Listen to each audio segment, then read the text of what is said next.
Bonsoir Benjamin.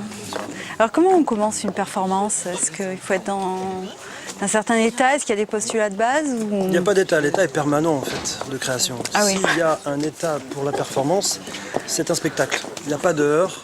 En fait, pour commencer une performance, il n'y a pas d'ordre. Mais il y a un choix quand même d'un thème? Il y a un choix d'un thème qui est pris avec Antonio et moi en fonction des directives qu'on a et des instants qu'on passe ensemble. Mais après, pour commencer une performance, on commence plutôt une rencontre qu'une performance. C'est une performance pour les gens qui le regardent, mais pour nous, c'est à chaque fois une rencontre en fait. Avec d'autres personnes qui vous transmettent Oui, avec d'autres personnes histoire. peut-être, mais en même temps, simplement déjà que nous deux, avec les informations qu'on a chacun, on fait un travail, moi en peinture, Antonio en écriture.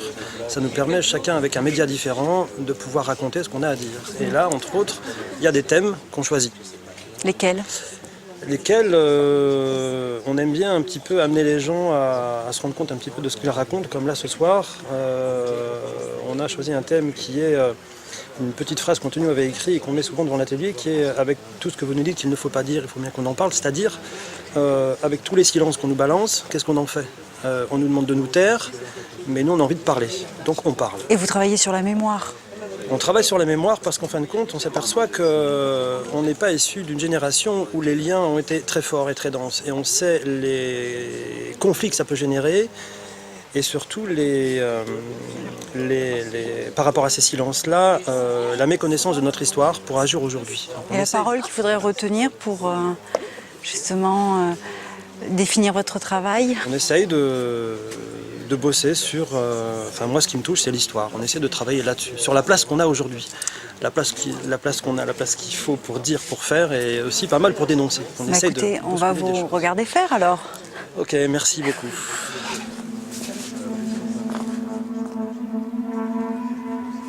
Bon, ça va commencer.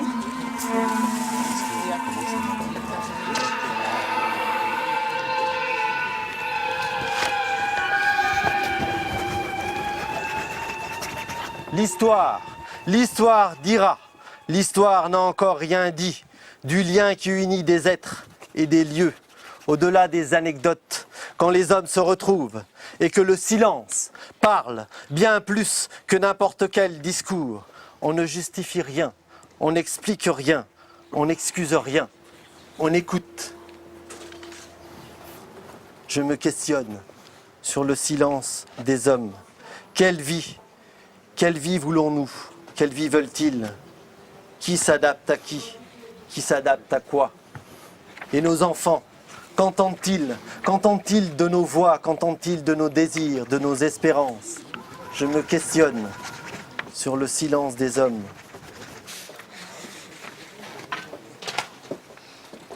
La vérité ne sort pas de la bouche des enfants.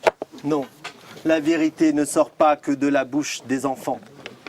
L'innocence ne peut pas être la seule délivrance, non.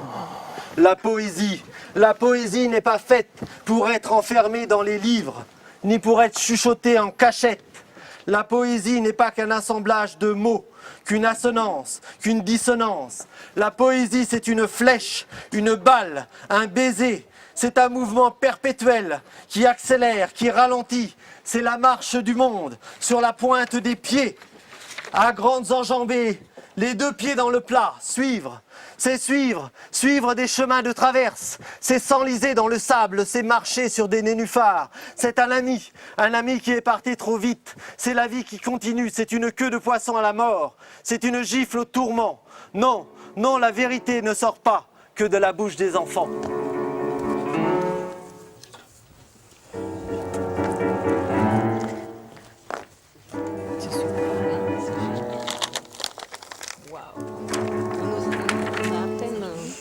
On ose à peine le manger. On peut l'approcher. Mais c'est la première fois que je mange une œuvre, hein. C'est un régal. On se retrouve la semaine prochaine, mais sachez que vous pouvez découvrir le travail de ces artistes en allant dans leurs ateliers, que ce soit à Montpellier, Pézenas ou Beaucaire. Et je vous souhaite un bon dimanche. À bientôt.